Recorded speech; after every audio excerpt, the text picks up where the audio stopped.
ಏನೇ ಅನ್ನಿ ಬಿರಿಯಾನಿನ ಈ ಥರ ಬಿಸಿ ಬಿಸಿ ಕೈಯಲ್ಲಿ ತಿಂದ್ರೇ ಮಜಾ. ಚಳಿ ಚಳಿ ಕ್ಲೈಮೇಟ್ಗೆ ಸಖತ್ತಾಗಿದೆ egg biryani. Hi, last time ನಮ್ಮಮ್ಮ ಮಾಡಿದ ಎಗ್ ಬಿರಿಯಾನಿನ ತೋರಿಸಿದ್ವಿ ನಿಮಗೆ. ಯಾವಾಗ ಅಂದರೆ ನನ್ನ ಕೈ ಇದಾದಾಗ. ಸೊ ನಾನು ಒಂದಿನ ಮಾಡಿ ತೋರಿಸ್ತೀನಿ ಅಂತ ಹೇಳಿದ್ದೆ ನಿಮಗೆ. ಸೊ ನಮ್ಮ ಅಮ್ಮನಿಗೆ ಇವತ್ತು ಎಗ್ ಬಿರಿಯಾನಿ ತಿನ್ನಬೇಕು ಅಂತ ಆಸೆ ಆಗ್ತದೆ ಅಂತೆ. ಸೊ ಇವತ್ತು ನಾನು ಮಾಡ್ತಾ ಇರುವಂಥ ಎಗ್ ಬಿರಿಯಾನಿ ಸ್ಪೆಷಲ್ ರೆಸಿಪಿ ನಿಮಗಾಗಿ ಬನ್ನಿ ಮಾಡಿ ತೋರಿಸ್ತೀನಿ. ಇನ್ನು ಎಗ್ ಬಿರಿಯಾನಿ ರೆಸಿಪಿಗೆ ಸ್ವಲ್ಪ ಜಾಸ್ತಿ ಐಟಮ್ಸ್ ಬೇಕು.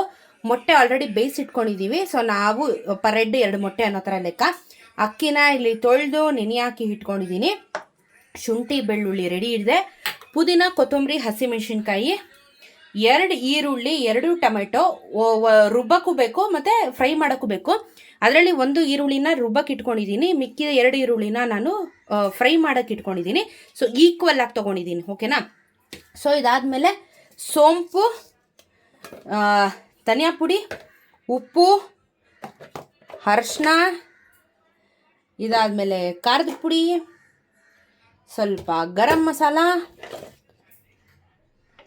ಇದಾದಮೇಲೆ ಪೂರ್ತಿ ಪಲಾವ್ ಸೆಟ್ಟು. ಇದು ಪೂರ್ತಿ ಪಲಾವ್ ಸೆಟ್ಟು.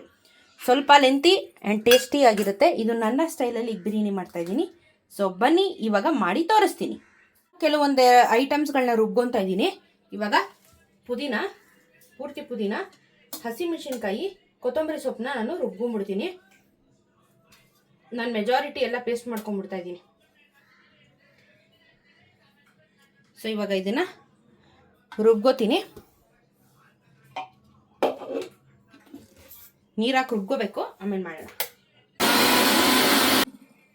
ಈಗ ನೋಡಿ, ಇದು ಇಷ್ಟೇ ಆಯ್ತಲ್ವಾ. ಇವಾಗ ನಾನು ಇದಕ್ಕೆ ಏನು ಮಾಡ್ತೀನಿ ಅಂತಂದರೆ, ಟೊಮೊಟೊ, ಯಾಕಂದರೆ ಇದರಲ್ಲೇ ಜಾಗ ಇದೆ. ಸೊ 1 ಈರುಳ್ಳಿ, 3 ಟೊಮೊಟೊನ ನಾನು ಇವಾಗ ರುಬ್ಕೋತಾ ಇದ್ದೀನಿ. ಕಾಣಿಸ್ತಾ ಇದೆಯಾ? ಓಕೆ. ಇದಕ್ಕೆ ಒಂದು ಚೂರು ಉಪ್ಪು ಹಾಕೊಂಡ್ಬಿಡ್ತೀನಿ.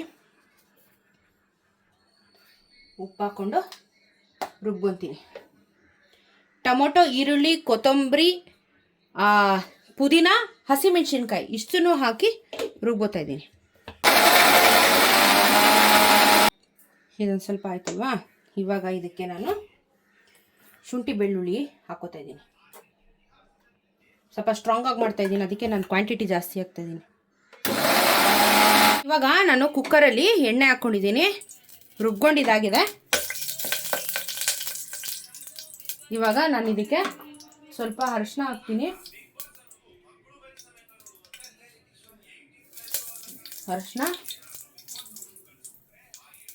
ಸ್ವಲ್ಪ ಖಾರದ ಪುಡಿ,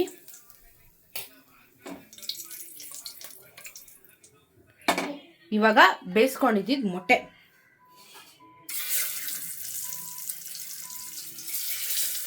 ಮೊಟ್ಟೆನ ಸ್ವಲ್ಪ ತೂತು ಮಾಡ್ಕೊಂಡಿದ್ದೀನಿ ಆಲ್ರೆಡಿ ನಾನು, ಯಾಕಂದರೆ ಅದು ಮಸಾಲೆ ಹಿಡಿಬೇಕಲ್ವಾ. ಸೊ ಫಸ್ಟು ನಾವು ಇದನ್ನು ಈ ಥರ ಫ್ರೈ ಮಾಡಿಕೊಂಡ್ರೆ ಮಸಾಲೆ ಚೆನ್ನಾಗಿ ಹಿಡಿಯುತ್ತೆ. ನೋಡಿ, ಈ ಥರ ನೀಟಾಗಿ ಬ್ಲೆಂಡ್ ಆಗಬೇಕದು. ಅದೊಂದು ಸ್ವಲ್ಪ ಕ್ರಿಸ್ಪಿಯಾಗಿ ಬರುತ್ತೆ. ಆ್ಯಕ್ಚುಲಿ ನೀವು ಈ ಥರ ಮುಂಚೆನೇ ಮಾಡಿಕೊಂಡ್ರೆ ಬಿರಿಯಾನಿಗೆ ನೋಡಿ, ಅದೊಂದು ಸ್ವಲ್ಪ ಚೆನ್ನಾಗಿ ಮಸಾಲೆಯಲ್ಲಿ. ಸೊ ಇದು ಆಯಿತು. ಇದೊಂದು ಸ್ವಲ್ಪ ಆಗಬೇಕಿತ್ತು ಅಷ್ಟೇ. ಅದೊಂದು ಸ್ವಲ್ಪ ಫ್ರೈ ಆಗಿ ನೋಡಿ, ಈ ಥರ ಆಗಿದ ತಕ್ಷಣ ಇದನ್ನು ನಾನು ವಾಪಸ್ಸು ಟ್ರಾನ್ಸ್ಫರ್ ಮಾಡ್ಕೋತೀನಿ. ಇವಾಗ ಅದೇ ಕುಕ್ಕರಿಗೆ ಎಣ್ಣೆ ಹಾಕ್ಕೊಂಡಿದ್ದೀನಿ. ಸೊ ಅದಕ್ಕೆ ಇವಾಗ ನಾನು ಹೆಚ್ಕೊಂಡಿದ್ದಂತೆ ಈರುಳ್ಳಿ ಹಾಕ್ಕೊತಾ ಇದ್ದೀನಿ. ಉದುದಕ್ಕೆ ಹೆಚ್ಕೊಂಡಿದ್ದು ಈರುಳ್ಳಿ ಹಾಕ್ತಾ ಇದ್ದಂಗೆ ಪೂರ್ತಿ ಪಲಾವ್ ಸೆಟ್ಟು 3 ಪಲಾವ್ ಎಲ್ಲ ತಗೊಂಡಿದ್ದೀನಿ. ದೊಡ್ಡದು ಚಕ್ಕೆ, ಲವಂಗ, ಏಲಕ್ಕಿ, ಮೆಣಸು, ಆಮೇಲೆ ಇದೇನು ಮರಾಠಿ ಮೊಗ್ಗು. ಮೊಗ್ಗು ಮರಾಠಿ ಮೊಗ್ಗು 2 ಇದೆ. ಸೊ ಇದನ್ನು ಹಾಕಿದ್ದೀನಿ. ಇದು ಚೆನ್ನಾಗಿ ಫ್ರೈ ಆಗಬೇಕು ಮಸಾಲೆ ಎಲ್ಲ. ಸೊ ಇದು ಹಾಕ್ತಾ ಇದ್ದಂಗೆ ನಾನು ಒಂದು ಸ್ವಲ್ಪ ಸೋಂಪು ಆ್ಯಡ್ ಮಾಡ್ಕೊತಾ ಇದ್ದೀನಿ. ಒಂದು ಅರ್ಧ ಚಮಚ ಸೋಂಪು ಹಾಕ್ಕೊಂಡಿದ್ದೀನಿ. ಇದೆಲ್ಲ ಚೆನ್ನಾಗಿ ಫ್ರೈ ಆಗಿ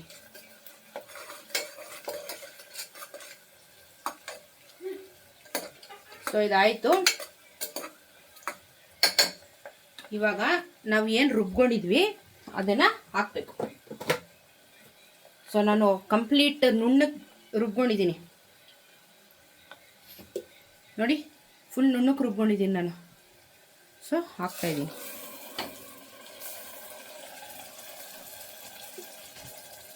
ಇವಾಗ ಅದು ಮಸಾಲೆ ಪೂರ್ತಿ ಕುದಿಬೇಕು. ಸೊ ಕುದಿಯೋಷ್ಟೊತ್ತಿಗೆ ನಾನೇನು ಮಾಡ್ತೀನಿ, ಧನಿಯಾ ಪುಡಿ ಹಾಕೋತಾ ಇದ್ದೀನಿ. 1 ಚಮಚ ಧನಿಯಾ ಪುಡಿ ಹಾಕ್ಕೊಂಡಿದ್ದೀನಿ.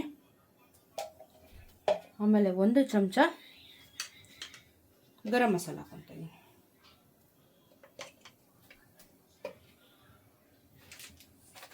ಅದೆಲ್ಲನೂ ಚೆನ್ನಾಗಿ ಬ್ಲೆಂಡ್ ಆಗಲಿ. ಇದ್ರ ಜೊತೆಗೆ ನಾನು ಸ್ವಲ್ಪ ಕಸೂರಿ ಮೆಥಿನ ಹಾಕ್ಕೊತಾ ಇದ್ದೀನಿ.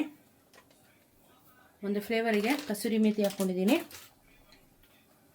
ಹಸಿ ವಾಸನೆ ಹೋಗಲಿ ಇದೆಲ್ಲ.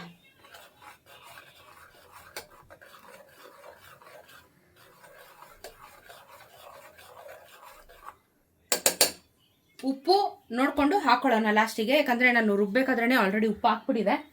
ಸೊ ನೋಡಿಕೊಂಡು ಹಾಕೋಣ. ಸೊ ಇದ್ರ ಜೊತೆಗೆ ಚೂರು ಸಕ್ಕರೆ ಹಾಕಿದ್ದೀನಿ ನಾನು, ಯಾಕಂದರೆ ಅಸಿಡಿಟಿ ಆಗಬಾರ್ದು ಅಂತ. ಕುದಿಲಿ ಅದು. ಸೊ ಕಂಪ್ಲೀಟಾಗಿ ಇವಾಗ ನಮ್ಮ ಒಂದು ಮಸಾಲೆ ಕುದ್ದಿದೆ, ಚೆನ್ನಾಗಿ ಹಸಿ ವಾಸನೆ ಹೋಗಿದೆ. ಇವಾಗ ನಾನು ಮೊಟ್ಟೆ ಏನು ಮಾಡ್ಕೊಂಡಿದ್ದೆ ಅದನ್ನು ಪೂರ್ತಿ ಇದಕ್ಕೆ ಹಾಕ್ಬಿಡ್ತಾ ಇದ್ದೀನಿ. ನೀವು ಇದನ್ನು ಡೈರೆಕ್ಟಾಗೂ ಹಾಕ್ಬೋದು, ಆದರೆ ಈ ಥರ ಒಂಚೂರು ಫ್ರೈ ಮಾಡ್ಕೊಂಡು ಹಾಕಿದ್ರೆ ಇನ್ನೊಂದು ಸ್ವಲ್ಪ ಮಜಾ ಜಾಸ್ತಿ ಇರುತ್ತೆ, ಒಂಥರ ಫ್ಲೇವರ್ ಚೆನ್ನಾಗಿ ಕೊಡುತ್ತೆ. ಸೊ 1-2 ನಿಮಿಷ ಈ ಮೊಟ್ಟೆನೂ ಈ ಗ್ರೇವಿಯಲ್ಲಿ ಕುದಿಲಿ. ಇದು ಬೇಯೋ ಹೊತ್ತಿಗೆ 1 ಚಮಚ ತುಪ್ಪ ಹಾಕ್ತಾಯಿದ್ದೀನಿ ನಾನು. 1 ಆದರೂ ಓಕೆ, 1.5 ಆದರೂ ಓಕೆ. 1.5ನೇ ಹಾಕ್ತಿದ್ದೀನಿ. ಸೊ ಇವಾಗ ಇದಕ್ಕೆ ನಾನು ಅಕ್ಕಿ ನೆನೆ ಹಾಕಿ ಇಟ್ಕೊಂಡಿದ್ನಲ್ಲ ಇದನ್ನು ಹಾಕ್ಬಿಡ್ತೀನಿ.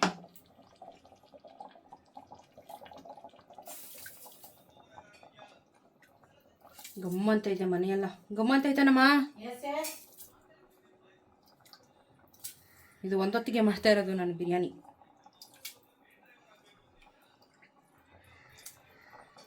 ಸೊ ಇವಾಗ ಉಪ್ಪು ಖಾರ ಏನಾದರೂ ಬೇಕಾದರೆ ನೋಡ್ಕೊಳ್ಳಿ, ಬೇಡ ಅಂದರೆ ಕುಕ್ಕರ್ ಲಿಡ್ನ ಮುಚ್ಚಿಬಿಟ್ಟು ನಿಮ್ಮದು ಎಷ್ಟು ವಿಸಿಲು 1, 2, 3 ಕೂಗಿಸ್ಕೊಳ್ಳಿ. ನಮ್ಮದು 2ಕ್ಕೆ ರೆಡಿ ಆಯ್ತದೆ biryani. So I will meet you after some time. ಮತ್ತು ಅಷ್ಟೇ ಕುಕ್ಕರ್ ಲಿಡ್ನ ಮುಚ್ಚೋಕ್ಕಿಂತ ಮುಂಚೆ 5 ನಿಮಿಷ ಓಪನ್ ಆಗಿ ಬೇಯಿಸ್ಬೇಕು. ಸೊ ಓಪನ್ ಆಗಿ ಬೇಯಿಸಿ ಸ್ವಲ್ಪ ಕಲಕಿ ನಂತರ ಅದನ್ನು ಕುಕ್ಕರ್ ಲಿಡ್ನ ಮುಚ್ಚಬೇಕಿಲ್ಲ ಅಂದರೆ ಒಂಥರ ಆಗ್ಬಿಡುತ್ತೆ. ಸೊ ಆದಷ್ಟು ಸ್ವಲ್ಪ ಓಪನ್ ಆಗಿ ಬೇಯಿಸ್ಬಿಟ್ಟು ಆಮೇಲೆ ಲಿಡ್ ಮುಚ್ಚೋದು. ನೋಡಿ ಕುದಿ ಬರ್ತಾ ಇದೆ. ಈ ಥರ 5 ನಿಮಿಷ ಕುದಿಸಿ ಆಮೇಲೆ ಕ್ಲೋಸ್ ಮಾಡಿ. ಮೊಟ್ಟೆ ಬಿರಿಯಾನಿ ಗೈಸ್, ಲಕ್ಕ ಲಕ್ಕ ಲಕ್ಕ ಅಂತ ಇದೆ. ನೋಡೋದಕ್ಕೆ ಸಖತ್ತಾಗಿದೆ, ಚೆನ್ನಾಗಿ ಬೆಂದಿದೆ. ಮೊಸರು ಬಜ್ಜಿ ರೆಡಿಯಾಗಿದೆ. ಇವಾಗ ನಾನೇ ಇವತ್ತು ಫಸ್ಟು ಬ್ಯಾಟಿಂಗ್ ಮಾಡ್ತಾ ಇರೋದು. ಬನ್ನಿ ತಿನ್ಬಿಟ್ಟು ಹೇಳ್ತೀನಿ ಹೆಂಗಿದೆ ಅಂತ. ಎಗ್ ಬಿರಿಯಾನಿನ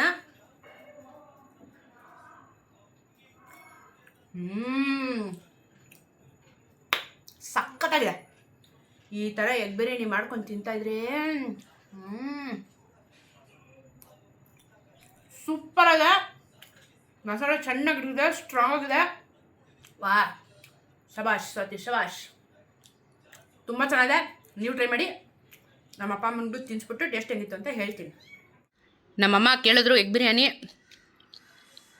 ಆಸೆಯನ್ನು ಪೂರೈಸಿದ್ದಾಳೆ, ಧನ್ಯವಾದಗಳು.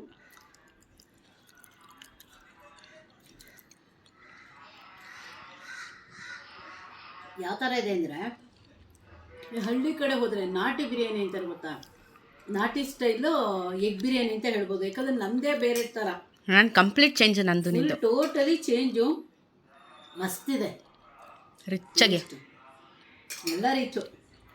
ಅದ್ರ ಜೊತೆಗೆ ಒಂದು 3 ಮೊಟ್ಟೆ ಏನೋ ಕಟ್ಟಿದ್ವಿ.